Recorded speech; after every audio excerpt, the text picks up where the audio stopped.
Hello and welcome to the True North Show. I'm your host, Megan North, and I'd like to thank the sponsors of the show, Quantum Awakening, Beth Lewis, and Anne C. Clark.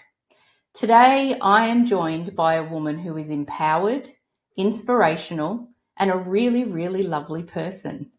Julie Ann Meyer is a powerhouse in modern media, visibility strategy, and transformational storytelling. Serving as co-CEO of E360 TV and founder of ARION TV, she helps thought leaders, entrepreneurs, and changemakers expand their reach, elevate their message, and monetize their brilliance through the power of streaming television. A best-selling author, sought-after speaker, and trusted media consultant, Julie Ann guides clients in building high-impact platforms that position them as respected authorities in their fields. With a rare blend of business insight and creative direction, she partners with visionaries to craft professional, monetizable shows and standout content in today's crowded digital space. Her on-screen presence is equally magnetic. As host of Seizing Your Greatness, she brings raw, powerful stories to life, amplifying voices of resilience, leadership, and purpose. Her conversations spotlight those who challenge the status quo and inspire real transformation. Through her coaching programs, consulting, and platform leadership, Julie Ann empowers others to be seen, heard, and paid for the value they bring to the world. Welcome to the show, Julie Ann. I'm thrilled to be having this conversation with you today. Well, I'm thrilled to be here, so thank you for the invitation. You're very welcome. It was not, it's funny, it's sort of been a little while since, we're into season 3 of the show, but it's funny, I kept thinking, when's going to be the right time to have you on the show? So it just worked out perfectly. And actually, this is the second time around that we tried to do this. Yes, second time around. It's lovely to have you. Thank you. So let's dive in. So can you share with us the defining moment that led you to pursue this true passion and purpose, this journey that you are now on? I'm really glad that you specified this journey because I've been on so many, and my true purpose is to have fun and create impact. And I've done that so many different ways, but this in particular was kind of, it was universal. It was, as in like the universe was calling me in to do this. I had been fighting it for, I don't even know how long. And to be totally honest, I was really good at being in the health and wellness sector and working in that capacity. But then all of a sudden, every single door just kept shutting and every single door of media kept opening. And I thought, okay, universe, I got you. I hear you. I will follow. And ever since then, everything has sort of taken off and I'm in flow again, which is really the way that it makes life a lot easier if you're not trying to paddle upstream the entire time. Yeah, absolutely. And it's really interesting because when people talk about their passion and purpose, I love that word flow does come up, because when you lose time and when you lose track of time of what you're doing, that is when you're in flow. Exactly. It's so, I've experienced it in different ways, but with this particular venture working in streaming television, I'm constantly, it's on my mind all of the time and not in an annoying way. It just sits there. It's something I think about in the background, like how can I create this, or how could I create a better experience for a host, or how could I create more income doing this? All these different things are always running in the background. So for me, that's flow and fun because it isn't work in the traditional sense. Yeah, absolutely. And I think it's really interesting when people are thinking about their passion and purpose. One of the things I work with my clients is it a hobby or is it really your passion and purpose? Because something that is a hobby, sometimes people think I'm going to turn it into something that is going to bring me income, but then they lose the love of it because it has that mindset shift. Mm-hmm. I'm glad that you brought that up because not everything we do for fun is intended to be what we do full time. Yeah. And, ultimately, I literally said this on a call with clients earlier today. I said, you are exchanging your life for this. You better make sure it's worth it. And, you know, I think that most of the time we should be having as good of a time as possible. But sometimes we confuse something that we enjoy as something more than that, and really it's not. It's like going to Disneyland every day. You don't want to go every single day. It's fun every once in a while, but not Mm. every day. Yeah, yeah. I love that. And it's so funny that you were saying that to your clients this morning. So very on point. And so how did the opportunity for you to be co-CEO of E360 TV and then ARION TV come about? Well, it's one of those things. It was interesting because I was working. I had my first TV show, and it was called Own Your Wellness, and I had a base audience of 200,000, which is really phenomenal. But I was bored. I kind of outgrown it. It wasn't really who I was anymore, and my business coach at the time said, "Why don't you teach people how to do what you do?" And I thought, that's a really good idea. And so I created a program to teach people how to how to have their own show and how to monetize it. And all of a sudden, Aaron, who is the founder of E360 TV, reaches out to me and says, "Hey, Julie Ann, have you thought about having your own network?" And I thought, well, if I'm teaching people how to do this, I should have a place to put them. And so that's how ARION came about, was through that. But then I just was really successful in bringing on new show hosts. In fact, I outdid E360 TV as a whole as my one person. And so eventually Aaron reached out to me again and he said, I'd really like for you to be like maybe the only president of E360 TV instead. And I said, this probably sounds really bad, but I said, I was waiting for you to ask me. And I really was, because I could feel it coming. It wasn't like, it's about time. Don't you see my magnificence? Yeah. It wasn't that. It was, I could feel it on the way. Mm. And so we created a position for me as chief strategist officer. And I was really doing well with that. And then one day I came back from a trip and I was telling him what I was planning on doing with my network that is distributed by E360 TV. And he said, you should really be the CEO. And the next day he offered me the position. So, Wow.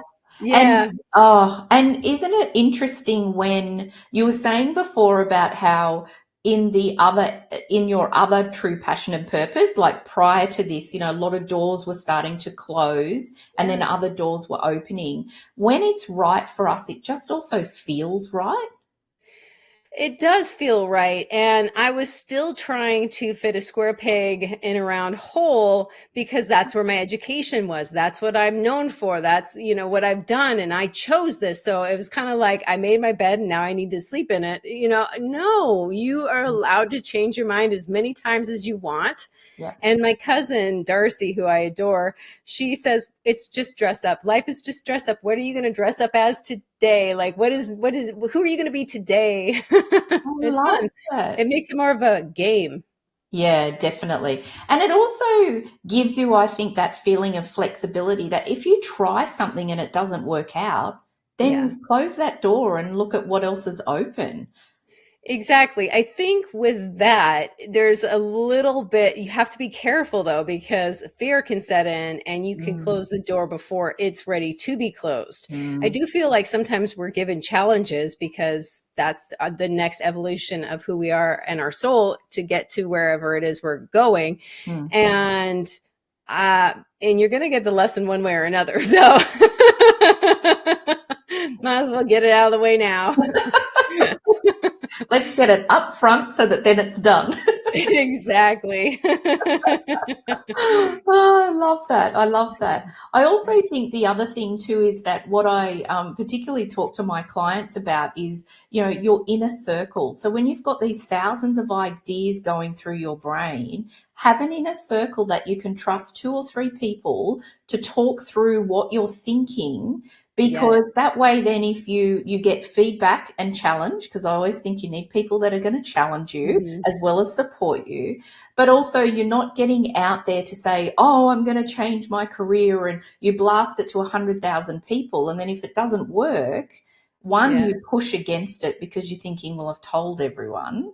But also exactly. then as well, there's some embarrassment and, those sort Mhm. of things. Whereas if you've got that inner circle, I think that sometimes it serves you well because you can talk things through. And if it doesn't work, then there's only a couple of people that you need to explain it to. Exactly. And those people are there to support you and they don't think less of you. They're excited that you tried. And I think a lot of us are stuck in this idea of failure, but to me, failure is not even trying in the first place. And I love having my own inner circle. And for me, these people, they challenge me on the ideas that they agree with as well. So it's not just, what about this? What if you tried that? And they always have something bigger than what I plan. So, it's a good thing. It's fabulous to have people who see something in you that maybe you don't see in yourself yet. And for them to point that out really does make a difference. And thank you also for just sharing the moment when Aaron said to you that you should, and you said, I've been waiting, because I think sometimes when we're entrepreneurial brain and we're constantly thinking of different ideas, and when we feel aligned, sometimes we feel like our ego is taking over. But Yeah. actually the way that you responded to that was actually, well, no, this is really aligned. I've just Mhm. been waiting for you to ask me. And so it's a beautiful way for you to position that. Thank you, because it really wasn't, oh, look at me, I'm so fabulous. It really No. was, I just knew that that was what was next. And at some point, if I didn't receive any sort of offer, I would have pitched it. So Yeah. either Yeah. way. Yeah. So it was meant for you. It just came Yeah. in the way that it was meant to. So let's talk about mental health and well-being. So as you consistently follow your passion and your purpose, the one that you're on now and the ones that you've been on before, how do you prioritize your mental health and well-being while you're in that flow?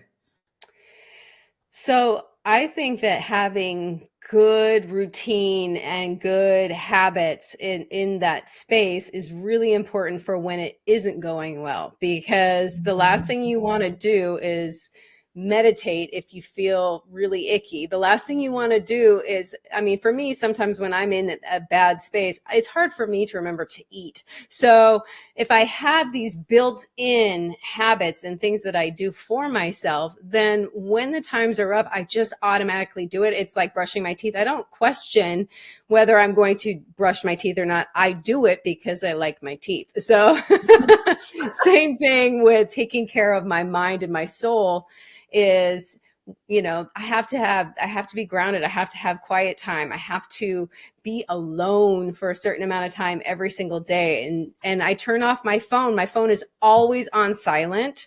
And that's a habit I picked up a long time ago, because people, I check it enough. I'll look at it enough that I will get back to somebody within a few hours anyway. And to me, I grew up in the era where we didn't have cell phones. So we lived all those years without them. It's okay if I don't answer my phone right away. But as far as, my practices, they've kind of evolved and changed as I've grown and changed. And some of them have grown deeper and some of them come and go.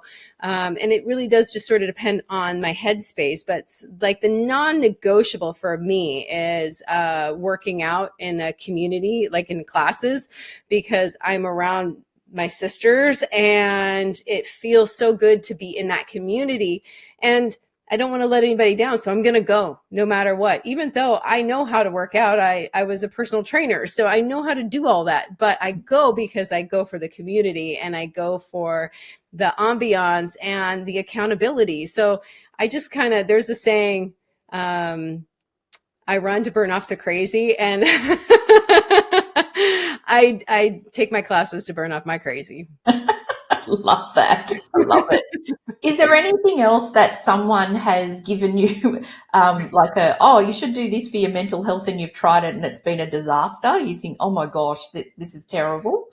You know, I've never I've never found anything that's been a disaster per se, but there are things that I will never do again. And Mm, there are certain things that I've had to learn how to do, because things like affirmations, mm, most people swear by them, but for me, the longest time, it just felt hollow. And I really didn't realize that part of doing the affirmation was the feeling and the intention behind it.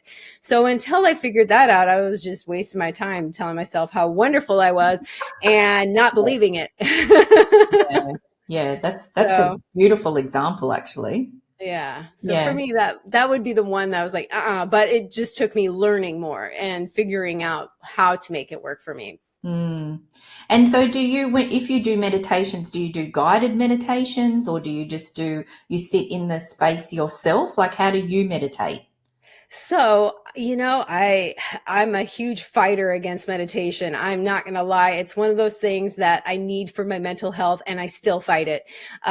So I really meet myself where I am, and I've done guided. I will sit and say Om. I will sit in Mhm. silence. I'll do walking. I'll lay down if I need to. I just kind of meet myself where I am so that I have those moments of stillness, and so I can plug or unplug my mind a little bit and just really connect to source, because that's where all the inspiration comes from. Yeah, yeah. And thank you for sharing that, because I think that that's a really important point, because uh, people around mental health and well-being, and particularly meditation, I think a lot of pressure is put on. What? You don't meditate?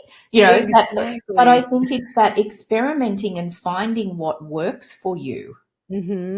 What does actually, and if meditation is absolutely not for you, then experiment and find something else that you can do that works for you. Exactly. There's more than one way to feel good in your own skin. Mhm. And, not one size fits all. So, absolutely, and if you sit down for 3, 5 minutes, whatever, and that's all you do, then that's all you do. Yeah. And, some people are firm on journaling. I'm huge Mhm. into a gratitude list. I love doing my gratitude list. Yeah. And I always pick something different every day. Mhm. So, 3 different things every single day. And it Mhm. really does change how I perceive the world, because what you focus on expands. And so if I'm looking for the good, then I keep looking for the good. I'm going to find it. It's all there. Yeah, absolutely. And gratitude is so powerful as well, because I'm clairaudient, so I get messages from my mum. So I hear my mum, Oh, I because love both that. of my parents have passed, but my mum is in my ear a lot. But then I get messages clairaudiently, and it's really interesting, because I know that when I'm grateful, and I'm constantly grateful, I can hear them cheering. And so it's like that energy that when we are grateful for even just the smallest things, our Hmm. guides and our angels and source love that, because our energy rises. So then they go, oh, well, she's really happy about that. What else can we give to her? Like, what else can we put in her path? Yes, exactly. Exactly. It's kind of like an ordering service where you order something and you get what you order. So. Yes, yes. My this is very Australian, but I'm sure that you would know what Vegemite is. Yes. Yeah. And so as a child growing up, there was an ad on TV called "You're a Happy Little Vegemite." So it was like, "You're a happy little Vegemite, as bright as bright can be," like da da da. And so my mum has told me that every time I'm paid by a client or some money comes into my business account, to sing that song. So in my head, I'm like singing, "I'm a happy little Vegemite." I love that. I think that another one of my clients has recently started reconnecting with his younger self, and I think that that is so important. He's really big in talking about play, and how as entrepreneurs and powerhouse people, we lose that element of play and lightness and fun. And Mhm. And I think that that is so important to life. And just so I love that you sing that song because it's light, it's airy, it's fun. It reminds you of, childhood good times, and Yeah. it will create more of flow in that direction as well, because that's the energy you have behind it. So I love it. Yeah, it's a lot of fun. It's definitely a lot of fun.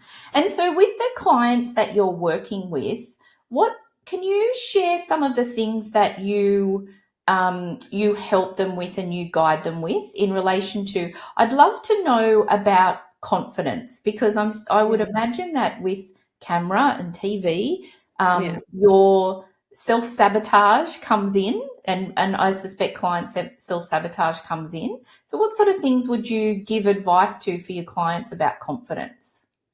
The one thing that really sticks to mind is that no matter who you are, you're there's an uncomfortability about being vulnerable, and being in front of the camera is being vulnerable. And it does not matter if it's your job full time and you're a multi-millionaire, billionaire, actress, singer, whatever, they still struggle with the same things that you and I do. And for me, the thing that, my point in saying that is that you're never alone. It doesn't ever really fully go away. But Mm, if you don't make it about you and you make it about the person that you're talking to and you're serving or talking with, then it makes life a lot easier, because you're not performing any longer. You're being authentic. And that resonates way more than somebody mm, who's trying too hard and trying to be something that they aren't. Nobody wants that. They want to see the real person. They don't care if you mess up. Nobody's looking to see you mess up. They're cheering you on. 9 times out of 10, they don't notice. And if they do happen to notice, they don't care. And if they do care, they're the ones that are sitting at home on the couch, not you. So does yeah. it really matter if they care? Mm. It really doesn't. That is fantastic. I love that, because I find that if I'm watching something, someone's presenting something and they're in that perfect mode, I don't feel connected to them, No, it's a because plastic yeah, person. Yeah, it doesn't yeah. feel real. It's, are you real? Are you a hologram? What's going on? Or is it AI now? Because that's the question that often I look at too. I think, is that actually really that person? Because I think, wow, the voice is too perfect, the script is too perfect. Hmm. Is it actually AI, or is it really that person? Exactly. And the other thing too that is one of my favorite sayings is, perfect is boring and nobody wants to be friends with somebody who's perfect. So Mm, stop trying to be that, because nobody is. And that's where the beauty is in those imperfections. That's where mm, the real beauty is.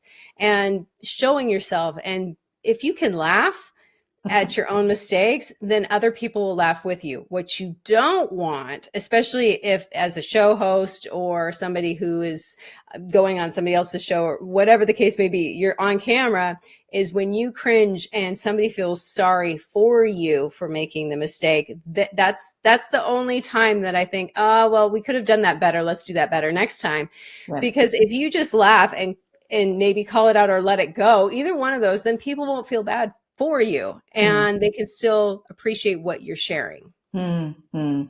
And it's probably a bit of advice actually for people just generally, is Oh yeah. when you're at work or whatever you're doing, just have a bit of Yeah. lightness to it. And if you say the Well, wrong thing, it doesn't matter. it really doesn't. I think about, we were talking about this the other day. I used to live in New York City, and there was a couple times that I almost fell down the subway steps because of slipping, or my pant leg got caught, or just whatever the reason being.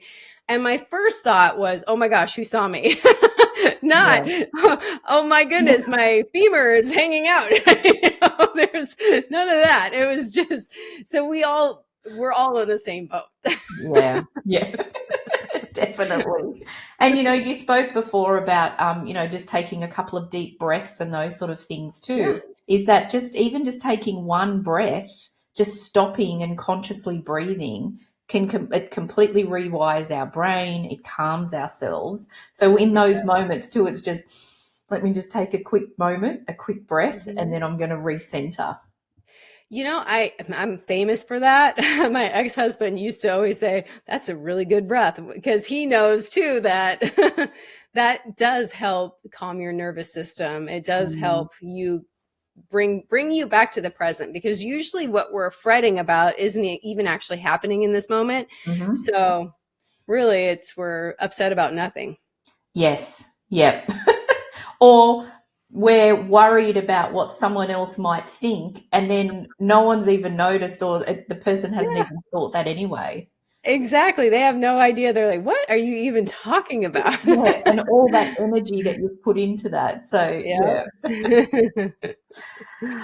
Okay, let's hear from the sponsors of the show. So we'll take a little short break, and then we'll come back. And I would then love to just explore with you a little bit more, how do you stay grounded? Because I think that that's really important. Mhm. And look, there's so many other things that I want to explore with you. So let's just hear from our sponsors, and we'll be back in a short moment.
Welcome back. Julie Ann, I'd love to know, you touched briefly on being grounded, but Mhm. we're about to go into the holiday season, the crazy, Yay. but also the crazy season. We can be True. seeing family that may be triggering us. We could be catching up with people that we don't really want to, but we feel obliged. So Mhm. from a grounding point of view, like, what sort of things do you do when you're in a normal, nice space, and then when you're feeling a little bit out of control? Is it different, or is it the same? It is definitely different. It takes a little bit more when I feel out of control to bring me back. So, but the number one thing is I've realized is it's okay to say no. It's 100% okay to say no. If I don't feel like doing something, then I don't have to do it. I don't care who it is, and I don't care what time of year it is, because holidays are not easy. And even if you enjoy them, even if they're fun for you, but then you add in the crazies, you add in the death of somebody, you add in all these life things that make it so much harder. It's 100% okay for you to protect your own energy. Mm, And for me, if I were to say go to an event that I don't really want to, but I feel obligated to go to, I mm, have an out. I have a way that I show up and then I can leave when I need to. mhm, And that way I don't feel like I have to stay for the entire thing. I've made my appearance. I've said hello. I've spent time. I've broken bread, whatever the case may be.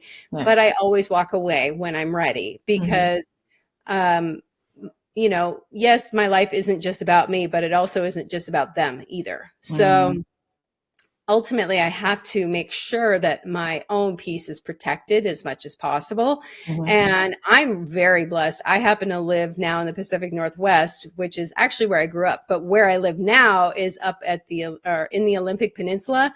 And that means if you've ever seen the movie Twilight, that's where I live. And it's all trees. It's so beautiful. So out my living room window, I can see the ocean, and out of my kitchen window, I can see the mountains.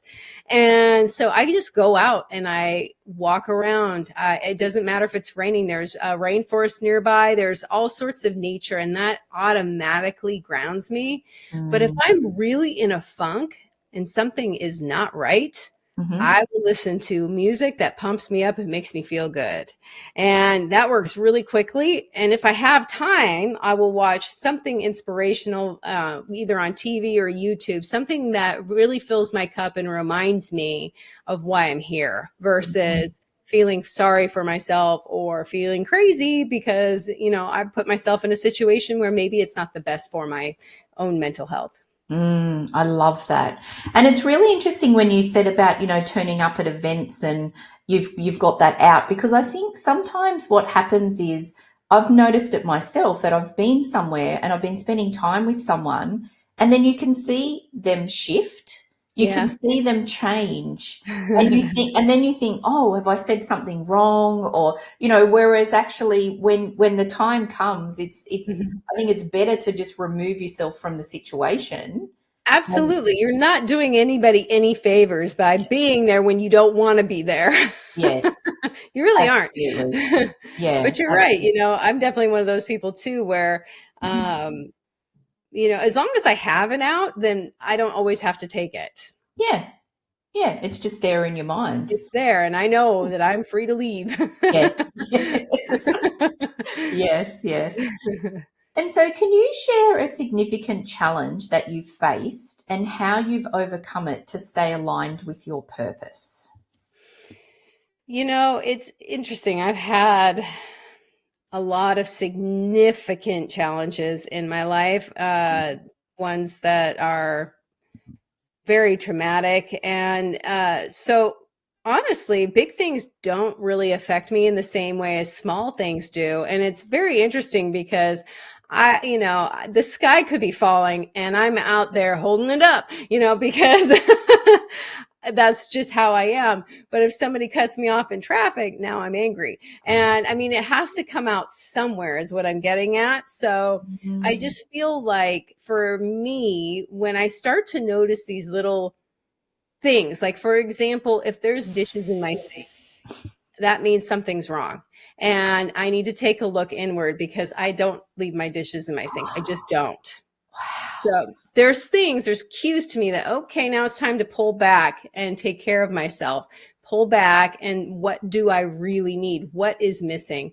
Am I physically tired, mentally tired? Is my soul tired? What kind of rest? What kind of recalibration? And then I act accordingly. It just depends on what it is in order to change the direction and where things are going. And there's a few other little details and things that I'm like, oh, better pay attention. This is myself saying, okay, you've had enough. Yeah. Need to take care. And self-awareness is so important. Yeah, it really is. And it's not, I think that sometimes we use self-awareness as a weapon against ourselves, as in, oh my goodness, I did this again. Or no, you know what? You notice that it's intended to help you move in a different direction because you notice it's not wrong. You did the best you could in that moment, no matter what. Yeah. But I think for me, the big thing is when I'm in my feelings or if something's happening, there's a time and a place for me to express them and let them out. But I need to do that. Otherwise, I'm ready to murder somebody who didn't do anything wrong. Yeah. And so it's coming out somewhere, like I said. So I just need to pay better attention to, okay, now it's time for me, because I tend to build it up. And so then all of a sudden, bam! The sink is piling over with dishes. I'm like, oh, no, no, no, no. Yeah. And then I just do a reset. And then it's, sometimes I think too, like our emotions, we keep that saying, we keep our issues in our tissues. Love that saying. Oh, I've not Yeah. heard that. Oh, that's Issues in our really tissues. good. Love that. And I find it to be so true. So sometimes if I'm, mad or sad or something, I will move my body in order to move the emotion and, honor it while I'm still experiencing it, but keep it moving. So I don't want to camp in that space for very long or forever. So it is important to honor it, but also to move through it. Mm. And then do you have a point, like have you got a tipping point where you're like, I think I'm in my own way, so then you work with other people, like do energy healing or anything like that? I always do energy healing, and I always work with other people. To me, it's like more important than going to a doctor. Yeah.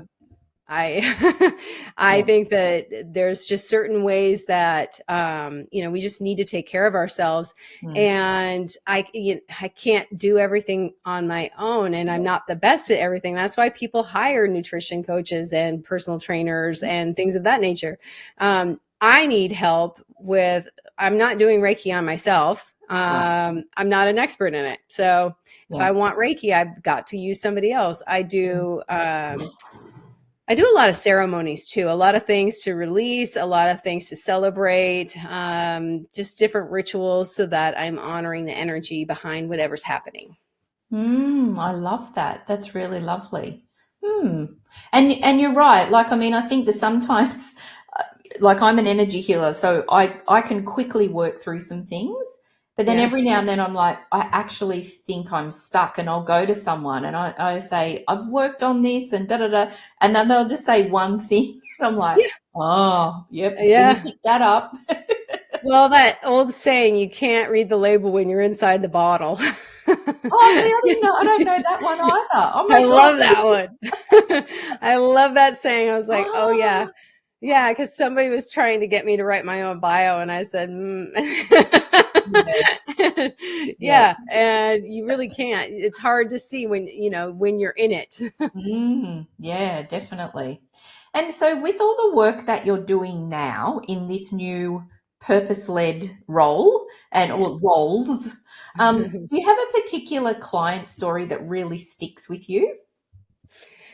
Um, there isn't really anything in particular that sticks with me. Mm, I'm just so proud of everyone because the everybody has a different goal and a different objective. And so when people I see like the switch, the light turns on and they finally get that first sponsor, or they finally get that guest that they were looking for, or they finally reach that level. Like for me, I'm finally in my first movie. So that's the kind of thing that I see around me on a daily basis. So to pick one is like picking a favorite child. yeah. And so, if we then talk about, like when you said that you see the click, the switch, Yeah. is there something that you can share with us that has happened to one of your clients that all of a sudden, I feel like it's like the aha moment, is it? Like, Yeah, absolutely. yeah, So, I'm not going to use names, but no. I had a client reach out to me asking me for a template for a contract. And I said, well, why do you want that? And she said, well, basically she was trying to legitimize what she was offering. And I said, whoa, whoa, whoa, whoa, whoa, whoa, whoa. We need to change this thinking right now. I said, first of all, and I went through all the reasons why her pricing was legitimate. And so she ended up she was going to ask for, let's say $1,000. I'm just going to throw that number out there. And she decided to double that after the conversation, and she got it. And it was all because she changed her perception on the value of what she was offering. And when she realized that, other people realized that as well. So it's really fun to see people go from, I'm trying to legitimize and, make up for it. No, that's the wrong energy. That you need to know that you are worthy of this. And it's so much bigger than even you think it is. And so it's really fun to see people have those moments where they go from, oh, I don't think I should even ask this, to doubling it and getting it. So Yeah. Definitely in the confidence of how you say and present the offer as well, I think. Oh, 100%. Yeah. There can be no like change and dip in your energy. It Mm. has to be just like you're saying, please pass the bread. Yes. And as Yeah. simple as that. And I think too that, a lot of people don't realize when they're having these conversations is to never end on money, because it's not about the money. That's just an energy that is being exchanged. So what you really want to end on is what is being exchanged, and that is the possibility and the friendship and the relationship and all of these things that are going to be deliverables, and what problem you're solving for them. So if you can get back into that versus making it about the money, then you realize as well that, hey, I'm actually doing really a good thing here, versus, Mm. oh, I'm just reaching into their pocket, because we're Yeah. not. Yeah. Yeah. And I think it's also that old school thinking, isn't it? Like years ago, that being of service, that people then would think, well, I shouldn't be charging because I'm being of service to Yeah. people. There was guilt and old belief systems around that. Oh, there still is. I actually Yeah. had a conversation with somebody earlier today that had that exact belief. And after the end of the call, I said, well, are you telling me that a doctor is not being of service? Are you telling me that a dentist is not being of service? A teacher is not being of service? Mm. Exchanging your life for this, and giving of your skill and your ability is being of service, Mm. and you are allowed to get something in return. Yeah. Energetically, it has to, otherwise you're ruining the flow of the universe. So Yes. Yeah. Yeah. And I also feel like too that with that exchange, I mean, yeah, money is just energy. And that mhm. exchange of energy, if it doesn't happen, then the other person doesn't value what you're offering either. No, they don't. And when people, for example, pay to be on a show versus not, the energy behind the guest is completely different. Yeah. And they're a lot more likely to share about it. They're a lot more likely, because they take it more seriously, because Yes. you take it seriously. So you Yes. set the tone by saying, hey, this is a value, and then they Yes. will treat it accordingly. Yes. Because if you treat it like, oh, I'm just doing this to be nice, then they feel like they're doing you a favor, when in Mhm. fact, that is not actually the case. Yes. So it doesn't mean that you have to be poor because you're giving. You can Yeah. create impact and money at the same time. Absolutely. Yeah. Absolutely. That's a really good piece of advice. Yes. Yeah. And so, if you were talking to someone and they were starting to think about and explore their passion and purpose, what advice would you give to someone? What's one or two things that you would share with them when they start their journey? I would say, one, it doesn't have to make any sense. Just what really are you interested in? Just follow that and see where it leads you. And also, you don't need anybody else's opinion on how you Mm. spend your life.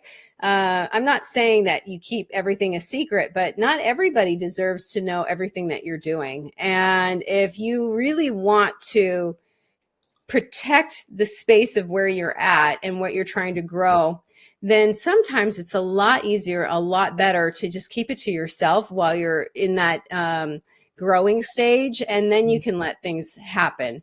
But the last thing that I really want to say is that people will say that you're crazy. People will not agree with you. And then when you do it, they'll ask you how you did it and how they can do it too. Yeah. So don't quit before the miracle, because then you're just crazy. Yeah. Yeah. And you'll regret it as well. Oh, 100%. You will 100% regret it. But, Yeah. people don't understand. And I've been told nobody's understood most of the decisions that I've made, but they'll support me as a person. And then when I do it, they're always in awe. Like, I can't believe you did that. I'm like, why are you so shocked? I told you I was doing it. Yeah. Yeah. But then I suppose it's their own self limiting beliefs, and I wouldn't have the courage to do that myself, so why would you be doing that? It does come down to, who am I? Who am I to do this? Mm, Who am I to have this? Who am I to be this? And I think ask better questions. And mm, that would be like, who am I not to? Who else is supposed to? yeah. Why not me? Yes. You know, That's those are way more powerful than, mm, well, why me? yes, yeah. And in Australia in particular, we have this, a very strong limiting belief of the tall poppy syndrome of don't blast on social media what you're doing, and don't talk about your success, and keep it quiet and be Mhm. humble. And it's quite interesting because there's a lot of people that they're very successful, but they just don't share it. And you start to talk to them and like, oh my gosh, how come I didn't know this? Yeah. It's quite interesting. It is interesting. And one of my mentors says it isn't bragging if you can back it up. Yeah, And yeah. and the thing is, you know, I'm like that too. I don't really talk about a lot of things that I do or what I've accomplished, but I also think that if I don't share, then I'm not letting other people know what's possible. Mm-hmm. Yeah. I'm not letting other people think about what's possible for them. And by not sharing, who am I really serving? It's Mm, not bragging, it's sharing joy. yeah. And in the delivery, the ego doesn't need to be there. The ego can No. be on the outside of the door, and you can deliver it in a way that actually there's confidence in what you're delivering, but there's no Yeah. ego there. You know, it's interesting. I think about a friend I have in New York, and he's actually quite famous now, an actor, but before he was famous, he used to have what I would consider a big ego because he was self-promoting all the time. But the thing is he would not be where he is now if he didn't self-promote. So, I mean, that was part of the process, and he knew it, and he did not care what anybody else thought. He was Mm, willing to just put himself out there, and yep. now he's pretty famous, and he's living his dream because he wasn't afraid to promote himself. Mm, And I think about that quite often, because what if I wasn't afraid to? Then what would happen for me? So is there still fear that comes up for you in times of promoting things that you're doing? Oh, 100%. Oh, Yeah. really? I feel like I don't want to share. I feel like, you know, I rarely watch things I'm in because I don't like to watch myself. However, how do you get better? By watching yourself. So there's that too. But yeah, I mean, I will promote, like my books and things of that nature, but also because other people are involved in that. And if I don't, then I'm doing them a disservice. Yeah. So, for example, when I was filming for this movie, I had my hair and makeup done, obviously. And so when I was posting pictures so far behind the scenes, I'm including the makeup artist and the hairdresser getting their, you know, their work out there too, because they did a fantastic job. And that's a way I can say thank you. So Mm, why wouldn't I promote that? So it gives me an yeah. opportunity to make it about the team versus about me. And that's my workaround. Yeah. So I can do it. I always say to people, this show has got nothing to do with me. It's about the guest. I'm just here, just hosting it. Yes, but you are also an expert, and you also add value to the conversation. Yeah. Even though you're leading the conversation, you're very much a part of it. Yeah. Yeah. Yes. Yes. Yes. Okay. So we're coming up to the holiday season, as I mentioned before. So what things have you got plans? Are you going away? What are you doing over the break? So actually, I just moved back to the Pacific Northwest, and that's where my dad and my stepmom live, and also my cousin and my aunt. And so we're all getting together for the holidays. We're all going to be in town at the same time. Mm-hmm. So this will be the first time in I don't even know how many years that we've all been together at the same time in the same place. So I'm Wow. really excited because I don't have to travel this year, because I always would fly home to see my parents. Yeah. But this year I don't have to. I can actually walk there if I needed to. It's that Wow. close. That's how close they live. Wow, that's Yeah. amazing. Yeah, but because I live in a small town, it's kind of like a Hallmark movie. That's what my town looks like and seems Mm-hmm. like. So there's all kinds of little fun events that I get to do, like the tree lighting ceremony downtown and, Yeah. hot chocolate with Santa and all these fun things that I get to do that I would never have done anywhere else because Yeah. it wasn't available. So I'm really excited for this year because it's a year of firsts. Yeah, beautiful. That sounds amazing. So, can you believe that we've actually only got a couple of minutes left? So, Yay. I would love Can't. to ask you the same question that I ask all of my guests before we finish our conversation. So, what is one lesson or truth that you've learned on your journey that you wish you had known earlier? It's actually something that it's twofold. One is that it costs more than you expect it will, and it will take longer than you think it will, and whatever it is for you. And Mm, that you are exactly on time for where you need to be. And by comparing yourself to other people's journeys, you're doing yourself a disservice. mm, All you need to think about is how you showed up for yourself and how you're up leveling yourself, your business. Because I think, too, the other part of that is that you can only grow to the level that you are mentally, spiritually, and also physically. So, there's this whole thing where you got to take care of the whole being. You can't just expect one part to take off and everything else go to the wayside. mm, And sometimes our problems with business are actually something that's going on in some other part of our life. So mm. if we are aware of that, then we can just sort of circle around and be a whole person versus I'm part here, I'm part there. We're one person. We can be all the things at once. Yeah, I love that. And that whole, trust in divine timing. When it's meant to 100%. come to us, it will come to us in the right time when we're in the right place. Exactly. It's funny that you would say that because my saying when I'm feeling out of alignment or I'm getting into the why is it like this or why am I, then I always say I take a deep breath and I say all is in divine order. And I keep Mm, saying it to myself until I calm down. It's exactly how it's supposed to be. And it really helps calm me down because I can't make good decisions from an elevated state anyway. So, and I can't see as much. We literally become blind to opportunities when we're not in the best frame of mind. yeah, yeah, that's amazing.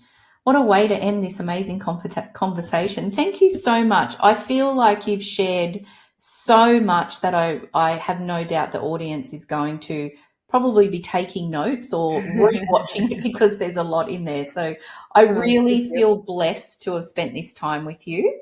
And I also feel blessed to just be part of the platform that you've created as well. Oh, thank you. I'm happy to have you with us and be a part of the team and family. And I love your show. And I didn't tell you, I love your intro. It's so good. Thank you. Thank you. And I'd also like to thank all of our amazing and dedicated audience, supporters, and also the sponsors of the show. I hope that you all have an amazing rest of the week, and I look forward to seeing you all again next week. And thank you again, Julie Ann. Thank you.